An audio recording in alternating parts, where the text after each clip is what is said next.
गौतम बुद्ध को नमन करती हूँ। बोधिसत्व बाबा साहब डॉक्टर भीमराव अम्बेडकर को शत नमन करती हूँ।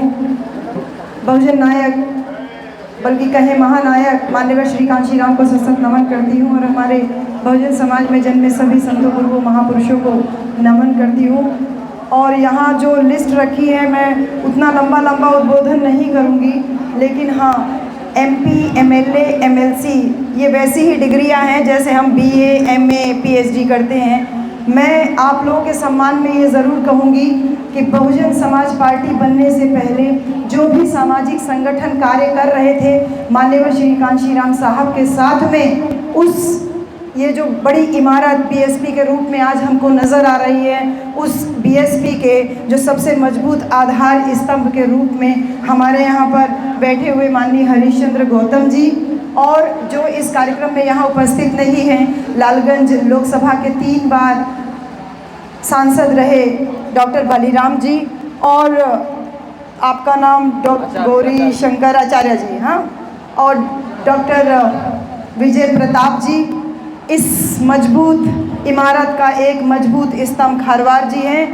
और आपके बारे में मैं ये नहीं बोलूँगी, आप वो तो हैं, लेकिन इसके साथ ही साथ अपने नाम को 100% एकदम बिल्कुल कहते हैं ना, उसका सही एक्सप्लेनेशन देते हैं। भीम काय आवाज़ के मालिक हमारे पूर्व प्रदेश अध्यक्ष भीम राजभर जी, और यहाँ उपस्थित सभी सम्मानित जितने भी इस बहुजन मिशन मूवमेंट के सभी कार्यकर्ता, सभी पदाधिकारी, आप लोगों ने जो पेड़ लगाया था उस पेड़ के हम लोग फूल और पत्ती हैं। सही मायने में जो कार्य आप लोगों ने ज़मीनी तौर पे किया, स्पेशली हमारे हरीशचंद्र जी, विजय प्रताप जी, राजभर जी और खरवाड़ सर और डॉक्टर बलिराम जी, और इसके साथ ही साथ मैं बलिहारी बाबू जी का भी नाम लूँगी, वो इस दुनिया में नहीं है। साथ में गांधी आज़ाद जी का भी नाम लूँगी, जो इस दुनिया में नहीं है। आप सब लोगों के त्याग और समर्पण का ये नतीजा है। यहाँ पे एक पेपर रखा था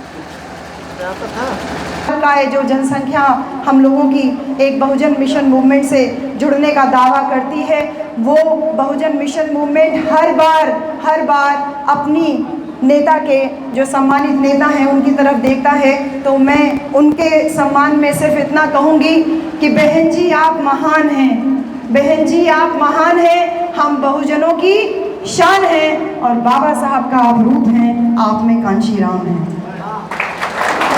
अपनी परम आदरणीय बहन जी को यहीं से दूर से मैं नमस्कार करती हूँ, नमन करती हूँ, जय भीम करती हूँ, और आप सभी साथियों को भी जय भीम नमो बुद्धाय कहती हूँ। साथियों, आप सबको मैं बहुत धन्यवाद कर रही हूँ कि अलग अलग विधानसभा से जो हमारे आए समस्त पदाधिकारी और उनका नेतृत्व कर रहे सभी विधानसभा अध्यक्ष, स्पेशली जो अतरौलिया से आए संजय कुमार जी विधानसभा अध्यक्ष, फूलपुर से डॉक्टर दयाराम जी, लालगंज से मायाराम जी, लालगंज से अवधराज राजभर जी, और निज़ामाबाद का नेतृत्व कर रहे हमारे राम पूजन जी, मुझे तो मोटरसाइकिल पे भी बैठा करके गांव घुमा रहे हैं बढ़िया सा, और साथ ही साथ विनोद जी दीदारगंज से जो आपकी यहाँ उपस्थिति है, साथ ही साथ इस ज़िले के जो जिला अध्यक्ष जी हैं माननीय अरविंद गौतम जी, और सभी लोग, आप सबको मैं जय भीम कहती हूँ। नाम बार लेती हूँ तो थोड़ा लंबा हो जाता है, लेकिन हाँ, क्योंकि सभी व्यक्ति यहाँ इम्पॉर्टेंट है। सेक्टर से लेके बूथ तक का अध्यक्ष से लेके जो एकदम ज़ीरो लेवल पे पहुँचा हुआ व्यक्ति है, जिसकी वजह से आज ये बसपा रूपी पेड़ हम देख रहे हैं। आप सभी को यहाँ पर मैं, जो आप आए अपना समय निकाल करके, आप सबको धन्यवाद देती हूँ।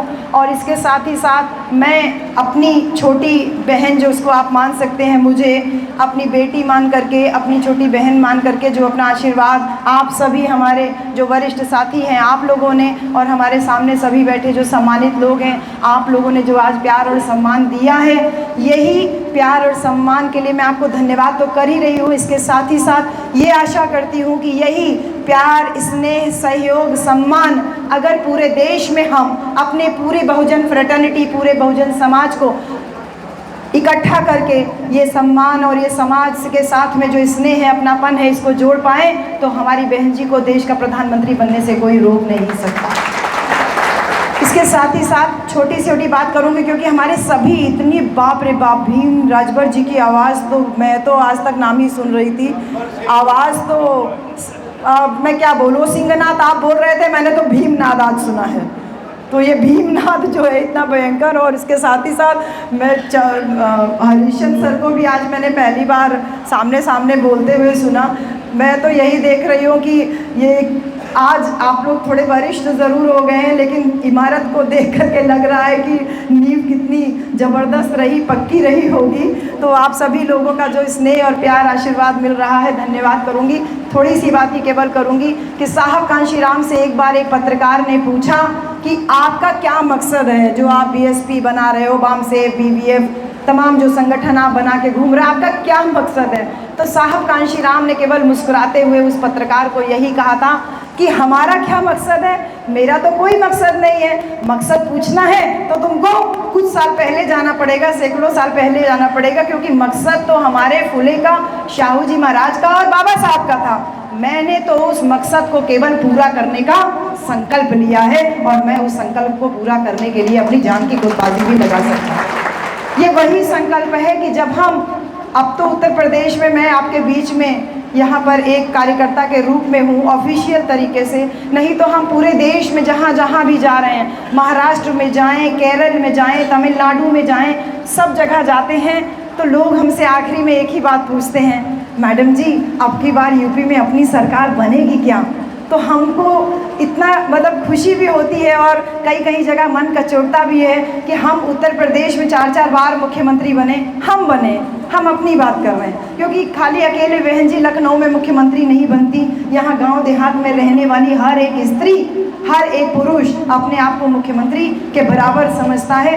तो ऐसी जो मजबूती हमको मिली, ये मजबूती की इस मजबूती की जो बयानगी है वो हम दूसरे प्रदेशों में जब जाते हैं तो लोग पूछते हैं कि अब की बार अपनी सरकार बनेगी कि नहीं, तो हम उनसे कहते हैं सरकार यूपी में बनेगी, आप लोग क्यों परेशान हो, या आप लोगों को क्या फ़र्क पड़ता है। तो वो यही कहते हैं कि बहन जी सरकार तो यूपी में बनती है, लेकिन यहाँ हमारे प्रदेश में, चाहे मुंबई हो या तमिलनाडु या तमाम दूसरे प्रदेशों, हमारे प्रदेशों में जो भी अधिकारी होते हैं, जो भी नेता होते हैं, वो हम लोगों से अदब से बात करते हैं। तो ये फ़र्क है शासन सत्ता का, कि सत्ता बन रही है यहाँ उत्तर प्रदेश में, और इसकी गूंज जो जिंदाबाद जिंदाबाद। बहुत बहुत धन्यवाद राम बच्चन जी, आपका स्नेह और आपका जो जुझारूपन है ये हम सभी कार्यकर्ताओं को बहुत संबल देता है। तो सरकार उत्तर प्रदेश में बनती है, इसकी गूंज जो है पूरे देश भर में रहती है, और हर देश का हर एक व्यक्ति, हर प्रदेश का व्यक्ति केवल उत्तर प्रदेश की तरफ देखता है। हम जम्मू भी गए तो जम्मू में भी लोग यही पूछते हैं कि बहन जी अब की बार सरकार बनेगी कि नहीं बनेगी। तो हम सब लोग एक कार्यकर्ता की हैसियत से, क्योंकि हमारी नेता हमारी परम आदरणीय बहन जी हैं, हमारी नेता के हाथों को मजबूत करने का संकल्प ले।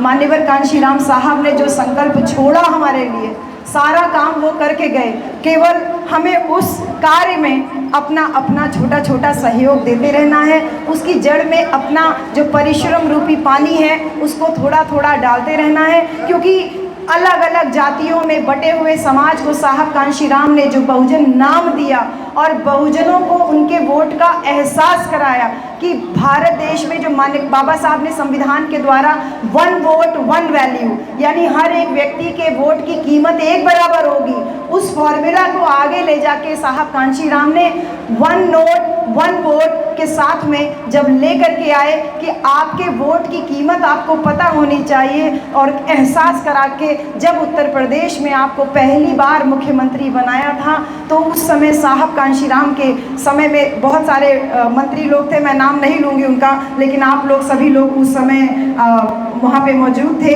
और ये किस्से कहानी तो हमने किताबों में पढ़े, ये सारे किस्से कहानियों के आप लोग जो है चश्मदीद गवाह हैं। आप में से बहुत सारे लोग जो साहब कांशीराम के साथ में काम किए हुए हैं। छोटा सा वाकया बता करके बस अपनी बात को ख़त्म करूँगी। साहब कांशीराम जल्दी में निकल रहे थे VIP गेस्ट हाउस से, और जब बाहर निकले तो काले रंग की एक गाड़ी खड़ी हुई थी और 2 लाल बत्ती लगी गाड़ी खड़ी हुई थी, क्योंकि उनके साथ में जो खड़े थे वो उस समय मंत्री थे। लाल बत्ती लगी गाड़ी, तो उन्होंने कहा साहब बैठिए, एयरपोर्ट जाना था साहब को। साहब ने कहा कि ये तो मंत्री की गाड़ी है, इसमें मैं कैसे बैठ सकता हूँ। तो उन्होंने कहा साहब मंत्री पद तो आपकी वजह से मुझे मिला, तो आप सही हकदार हैं इस गाड़ी में बैठने के लिए। तो साहब ने कहा नहीं नहीं, तू मंत्री है, तू इसमें बैठ। वो काली वाली गाड़ी किसकी है? साहब कहने अपनी ही है। बोले साहब कांशीराम फटाक से जाके उस काली वाली गाड़ी में बैठ गए, तो मंत्री जी भी उनके साथ गाड़ी में बैठ गए। और जब वो गाड़ी निकल के गई, जहाँ पे पुरानी जेल थी, आज मान्यवर कांशीराम के नाम पे जो स्मारक स्थल बना हुआ है, उस जेल के रास्ते पे जब वो गाड़ी जाती है, तो साहब कांशीराम उन मंत्री जी से कहते हैं कि अरे अरे जरा देखो पीछे, वो जो निषाद था, वो जो मछली मार रहा था, वो जो अभी मंत्री बन गया है, वो अपनी लाल बत्ती लगी गाड़ी में पीछे से आ रहा है कि नहीं। तो वो जो मंत्री साहब थे वो पीछे देखते हैं, कहते हैं हाँ हाँ वो निषाद जी जो है वो पीछे से आ रहे हैं। बोले अच्छा ज़रा पीछे देखो, ज़रा वो जो कोयरी था, वो जो सब्जी उगाता था, क्या नाम है उसका? तो बोले हाँ हाँ ये नाम है। बोले देखो उसको भी अपनी लाल बत्ती लगी गाड़ी में पीछे आ रहा है कि नहीं। तो वो मंत्री जी पीछे घूम के देखते हैं कार में, कहें हाँ साहब वो भी अपनी लाल बत्ती लगी गाड़ी में पीछे से आ रहा है। तो साहब कांशीराम कहते हैं कि बहुत भावुक होकर ये बात कहते हैं कि जिस समाज को कभी कोई पूछता नहीं था, जो समाज शाक भाजी उगा रहा था, जो समाज जो है गोबर काढ़ रहा था, जो समाज जूते गांठ रहा था, जो समाज मछली मार रहा था, आज उसने अपने वोट की कीमत का एहसास कर लिया। तो देखो वो लाल बत्ती लगी हुई गाड़ी में घूमने के लायक बन गया। और जब वो लाल बत्ती लगी गाड़ियों से ये लखनऊ की सड़कों पे ऐसे दौड़ता होगा, तो मनवादी लोगों के छाती पे सांप लौटता होगा। ये देख करके आज मेरा सीना गर्व से चौड़ा हो गया। ये थे हमारे साहब कांशीराम। हम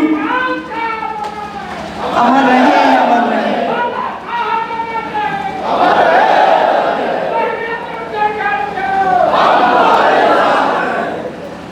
बहुत बहुत धन्यवाद राम बच्चन भाई।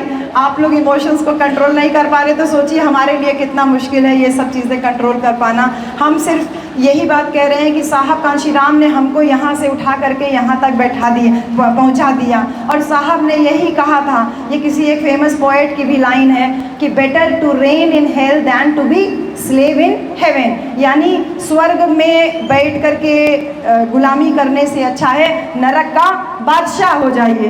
तो लोगों ने आपको हमेशा आपके बारे में दूसरे लोगों ने सोचा, दूसरे लोगों ने दिया, कभी नरेगा के नाम पे या कभी किसी के नाम पे लोगों ने आपको तत्काल रिलीफ के लिए, तत्काल लाभ के लिए कुछ कुछ चीज़ें दी, लेकिन कभी भी आपने अपनी कीमत का एहसास नहीं किया। साहब ने हमको हमारी कीमत का एहसास करवाया, लेने वाले से जो देने वाला समाज बनाया। आज वही कीमत लालगंज की धरती से ये बहन आपसे अपेक्षा कर रही है, आपसे गुजारिश कर रही है, आपसे सहयोग की अपील कर रही है कि जो साहब कांशीराम साहब का जो मिशन और मूवमेंट है, जिसकी बदौलत हम ये बहुजन समाज पार्टी रूपी इतना बड़ा जो पेड़ लगा पाए हैं, इस पेड़ को और मजबूती देंगे, अपनी बहना के हाथों को और मजबूती दे सकते हैं, अपनी बहना को और मजबूती प्रदान करेंगे। क्योंकि बहुत सारे लोग फेमस होते हैं और फिर इधर उधर भागने लगते हैं, नाम कमाते हैं, पार्टी ज्वाइन करते हैं, नेता बन जाते हैं और फिर इधर उधर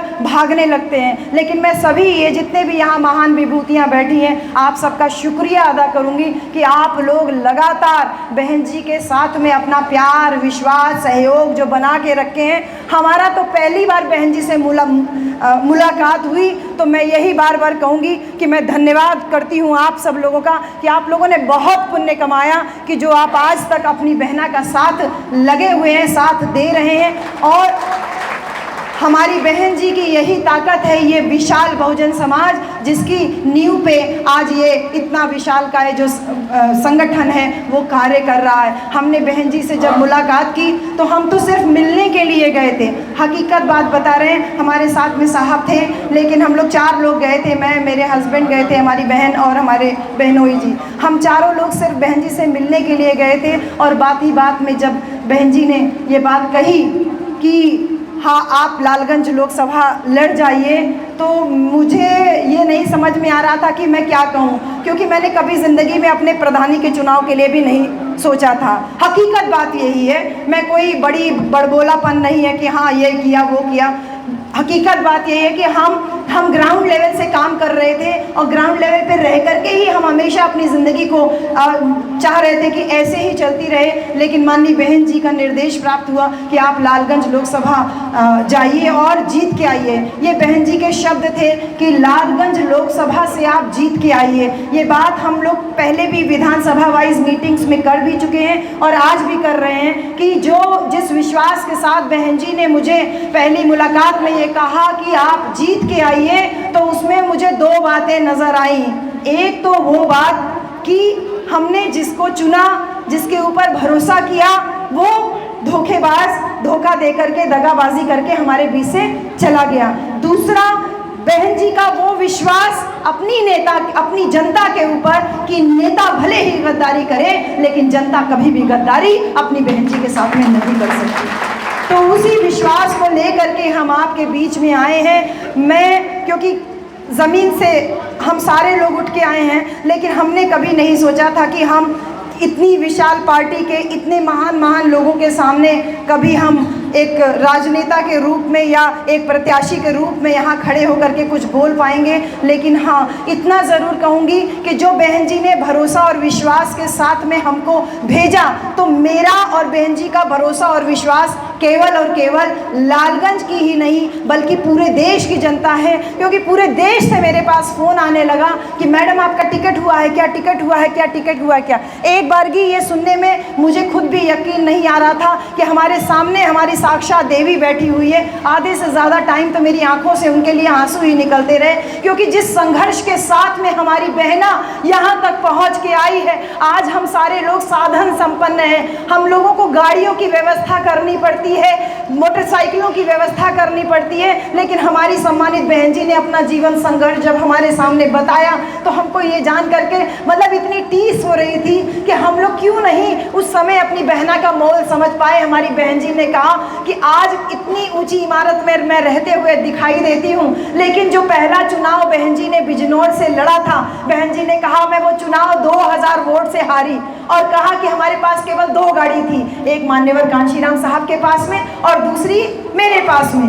मैं बहन जी ने यही कहा कि अगर हमारे पास 2 गाड़ी और होती तो मैं वो पहला लोकसभा का चुनाव जीत जाता।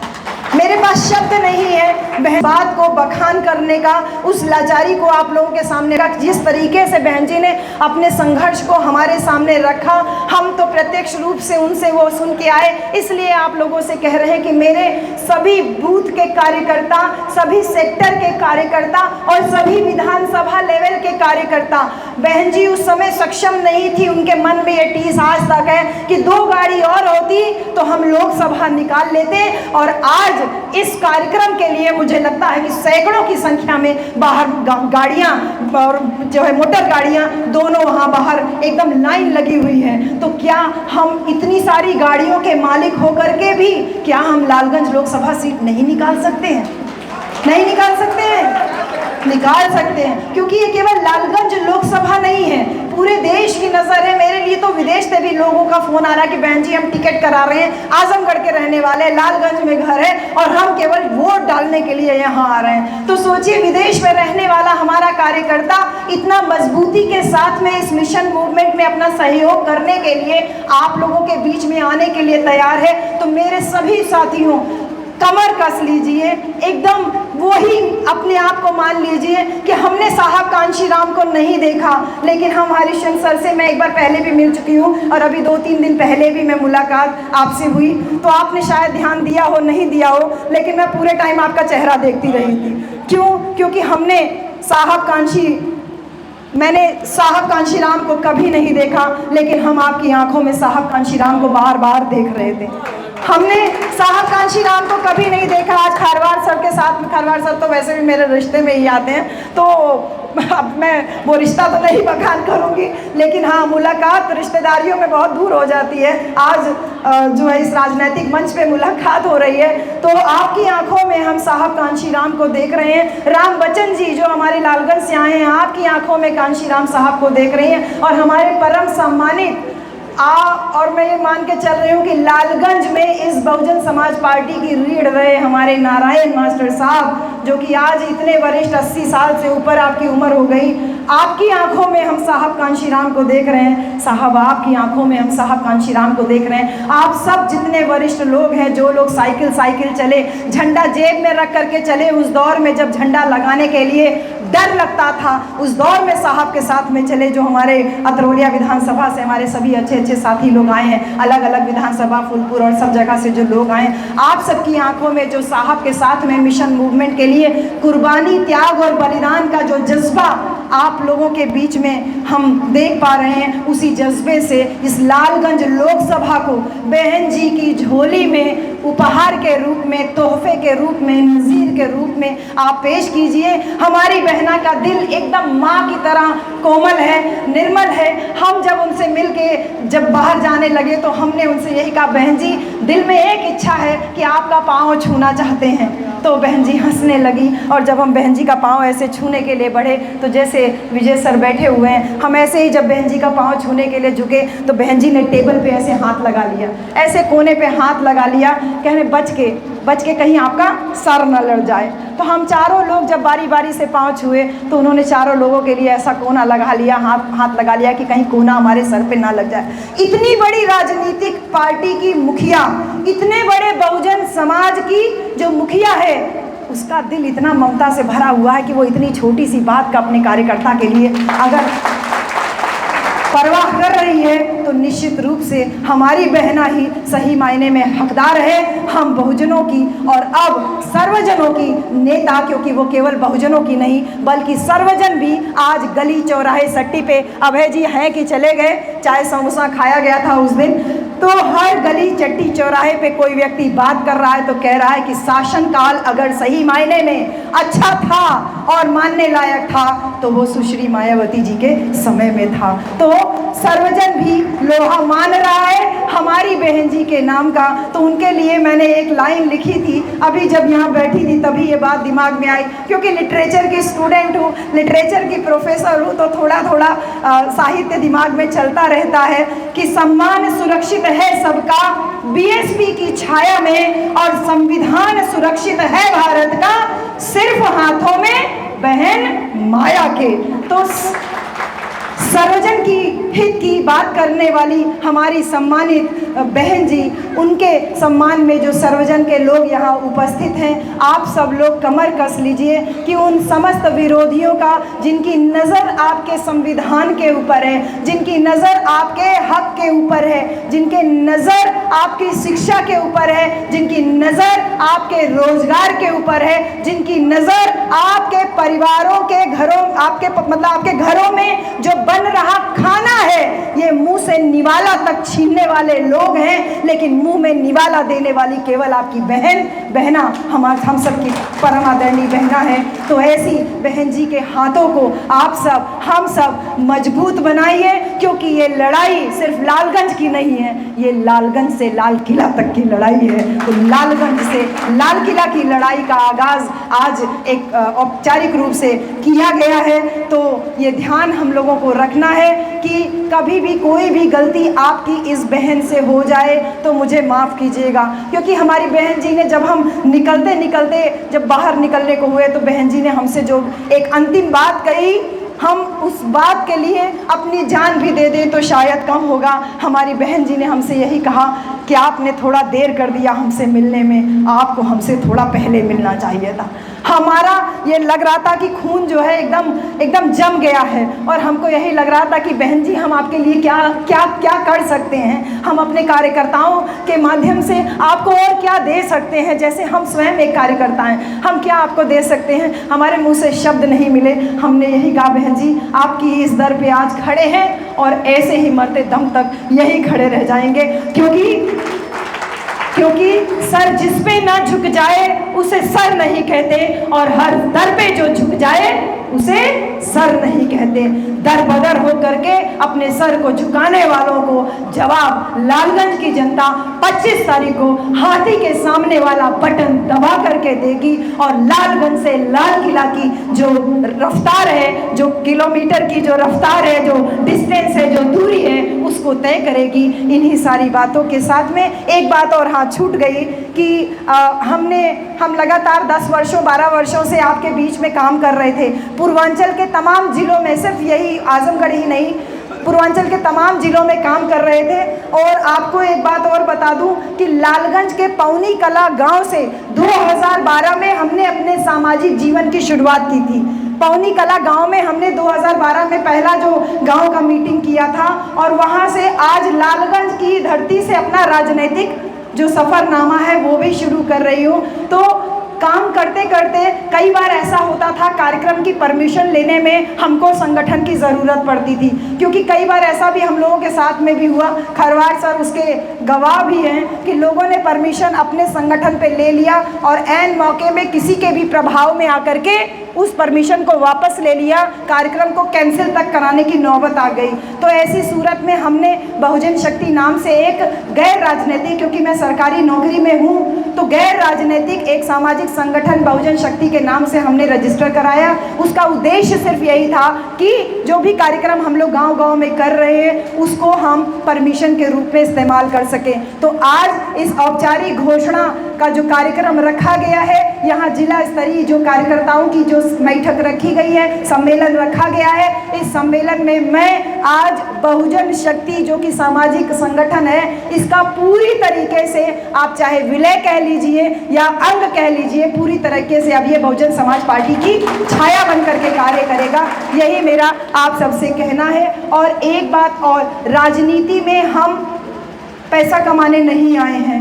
साहब कांशीराम को मैंने शादी करने के बाद जाना, नहीं तो मैंने शादी भी नहीं की होती, लेकिन हमने शादी की तो हम 1 और 1 11 हो गए। 17 साल की नौकरी हो गई और 13 साल मेरी शादी को हो गए। आज मेरे पापा यहाँ मौजूद हैं, मेरे ससुर जी भी यहाँ मौजूद हैं, हमारे पति के छोटे भाई यहाँ मौजूद हैं, मेरी छोटी बहन और बहनोई यहाँ मौजूद हैं, परिवार के लोग भी यहाँ मौजूद हैं। ये परिवार के ही लोग मुझे कहते थे ये दोनों पंछी बन के उड़ते रहते हैं। हम लोगों का नाम पंछी रखा गया था। ऐसा नहीं था कि हमारी आलोचना घर में नहीं हो रही थी। शुरुआती दौर में ये भी हुआ, लेकिन धीरे धीरे परिवार का सहयोग मिला, आप सबका प्यार और सम्मान मिला, हमारे बहुजन महापुरुषों का आशीर्वाद मिला कि 17 साल की नौकरी में हमने 1 इंच ज़मीन भी कभी नहीं खरीदी, और इस 17 साल की नौकरी में मेरे पास 1 रुपया बैंक बैलेंस भी नहीं। जब नामांकन भरूंगी तो जो बात आज बोल रही हूँ, इस बात को आप वेरीफाई कर लीजिएगा, इस बात को आप जो है आप देख लीजिएगा कि जो मैं भर रही हूँ एकदम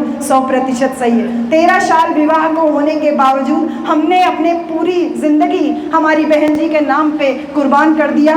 कोई परिवार नहीं बनाया, हमारे पास कोई बच्चे नहीं हैं। इस पूरे बहुजन समाज के सभी बच्चे लोग हमारे अपने बच्चे हैं। इन सबको हम अडॉप्ट करके तब हम यहाँ तक आए हैं।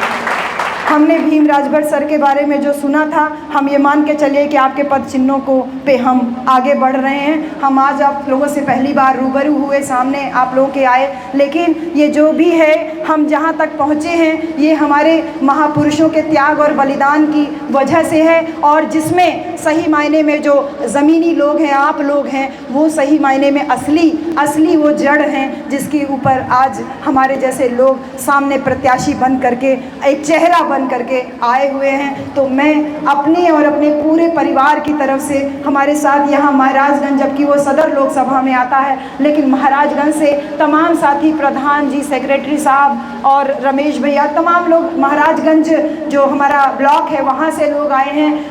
देवरिया से हमारे डीपी बौद्ध जी, अभय जी मुझे दिख रहे हैं, सुदर्शन जी, आप सब देवरिया से पूरी टीम आप लोगों की आई है। गाज़ीपुर से दिनेश जी आए हैं, और हमारे लाल बहादुर भैया आए हुए हैं, वो बैठे हुए हमारे पीछे, और प्रिंस आए हुए हैं। हमारे सभी साथी जो देवरिया से, गाज़ीपुर से, भदोई से भी अभी वो आए थे, पूर्व प्रत्याशी जी बैजनाथ जी, आप आए हैं। तो जो अलग अलग जिलों से भी लोग मुझे प्यार और आशीर्वाद देने के लिए आए हैं, किसी का नाम छूट जाए तो मुझे माफ़ कीजिएगा। लेकिन हाँ, इस दीदारगंज विधानसभा के जो कोषाध्यक्ष हैं, आपको रेफ़र करते हुए मैं एक बात ज़रूर कहूँगी कि बहन जी सिर्फ नाम के लिए नहीं सर्वजनों की नेता हैं, बहन जी हकीकत में सर्वजनों की नेता हैं। क्योंकि मऊ जिले के हमारे भीम राजभर जी हैं और मऊ जिले के हमारे जेके आज़ाद भाई भी हैं, और आप दोनों इस बात के गवाह हैं कि अभी एक हफ्ता पहले, और आप भी मऊ के हैं, आप लोग भी, आप हाँ अच्छा आचार्य जी आप भी मऊ के हैं, तो अभी एक हफ्ता पहले जो मुख्तार अंसारी जी का इंतकाल हुआ, उसके जनाजे की भीड़ इस बात का गवाह है कि जिन लोगों को चोर माफिया डकैत कह के बदनाम किया गया, उनके जनाजे पे उमड़ी भीड़ ये कहने के लिए काफ़ी है कि लोग जो जनता के नेता होते हैं उनको ये मनुवादी मीडिया, गोदी मीडिया गलत तरीके से प्रचारित और प्रसारित करती है। और इसके साथ ही साथ जो लोग मुसलमानों के रहनुमा बनने का दावा करते हैं, उनके ऊपर ये एक बहुत बड़ा तमाचा है कि उनके रहनुमा ही हमारे मुख्तार अंसारी जी के, सम्मानित मुख्तार अंसारी जी की मौत पे एक ट्वीट तक नहीं किए, अपनी संवेदना तक नहीं व्यक्त किए। लेकिन हम सबकी नेता परम सम्मानित आदरणीय बहन जी ने ट्वीट करके खुलेआम ये कहा कि मुख्तार अंसारी जी की जेल में हुई षड्यंत्रकारी हत्या की निष्पक्ष जांच होनी चाहिए और दोषियों के खिलाफ कठोर से कठोर कार्रवाई होनी चाहिए।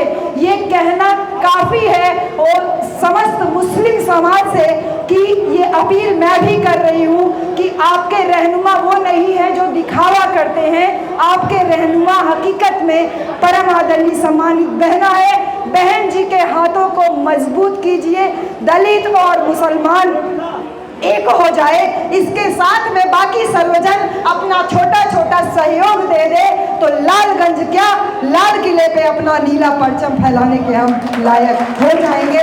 इसी सारी बातों के साथ में मैं अपनी वाणी को विराम देती हूँ। सभी सम्मानित पदाधिकारियों का बहुत सारा धन्यवाद। और सामने यहाँ हमारे सभी मेरे भाई लोग, मेरे पिता तुल्य लोग, और भाई राम जी आप तोनारी गांव से आए हैं, हमारे सभी लोग जो यहाँ मौजूद हैं, आप सभी का बहुत बहुत धन्यवाद। आपके नाश्ते की थोड़ी सी व्यवस्था की गई है। आपकी इस छोटी बहन